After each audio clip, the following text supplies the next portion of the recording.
অর্থ হযরত নবী কারীম সাল্লাল্লাহু আলাইহি ওয়াসাল্লাম ফরমাইছে তোমার ঈমানকে খাঁটি করো অল্প আমলে নাজাতের জন্য যথেষ্ট হইবে।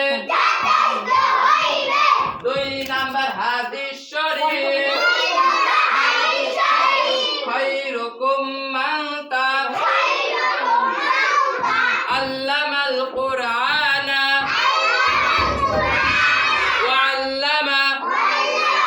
2 নাম্বার হাদিস শরীফের অর্থ তোমাদের মধ্যে সর্বোত্তম ওই ব্যক্তি যে কোরআন মাজিদ শিক্ষা করে